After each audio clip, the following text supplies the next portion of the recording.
Hello, my name is Will Bonner. I'm in my mid-90s and a veteran of World War II. I've been living in retirement here in Niagara Falls, Canada for the past 33 years. As an old man, I'm not here to give advice to the younger generation. I see plenty of that going on via the news and internet, but the world still seems to be getting more disorderly as time passes. I'll give you a brief summary of my life, then outline the most important part to me to give you my reason for not giving advice. I was born in a small English village surrounded by farms and countryside. As a young man, I served at sea during World War II and travelled all over the world. After the war, I married my wife Dorothy and we emigrated to Australia for 20 years during the 1950s and 60s and brought up a family there. I then took my family back to England for 20 years during the 70s and 80s, and finally, as mentioned, here in Niagara Falls, Canada, for 33 years in retirement. And so to the beginning.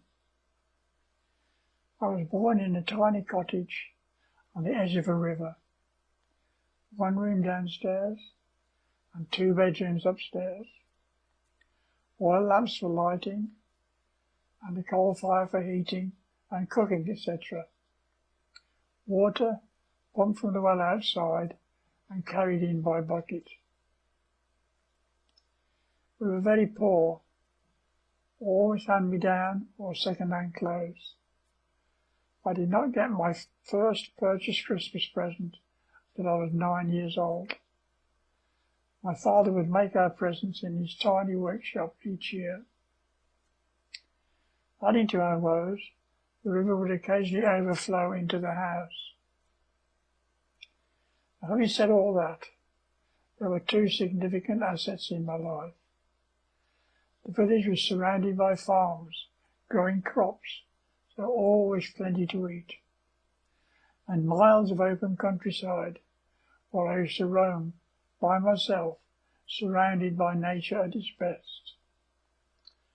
To this day, I still call it my Disneyland of nature, open to me for 24 hours every day. Secondly, I was brought up by dedicated parents. These were the days when all the men wore belts. If you misbehaved, you bent over and got the belt.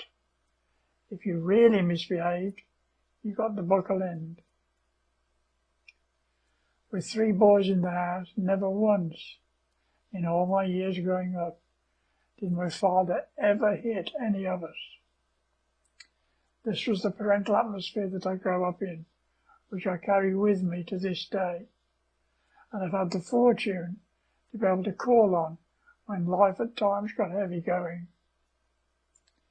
So how is it possible to proffer advice to anyone when they did not have a similar experience? They can't emulate your upbringing. There's no second chance. When you are growing up in a closed family environment, it is yours to destroy or nurture. I enjoy writing about good people and the way I rearranged my life to avoid the bad people, which I will talk about in the future. Here's a comment from way back when I was only 7 years old that I've remembered throughout all of my life. I was standing with my mother, looking out of the window, watching 4 youths walking down our village lane. 3 had shaven heads, wearing studded leather jackets and bobber boots. The other, sporting a mohawk haircut, the peaks of which were tinted with yellow. Their swaggering body language portrayed the message that if you got in their way, there would be trouble afoot. We both watched quietly as they approached to pass the house. Mother broke the silence with a sympathetic tone in her voice. Poor things, nobody loves them. That said it all. Probably belted when they were youngsters, and relishing the fact that they can now dish out rather than receive punishment. As a young child, I attended Sunday school every week. Then, as I got older, the choir. The church was just only a few minutes' walk away. I was brought up to regard the church as a duty, but when I joined the war, my lifestyle changed dramatically, and my physical association with the church receded into the background. My life stories are portrayed on my website, and in future I will select items of interest to talk about. Until then, I wish you all good physical and mental health.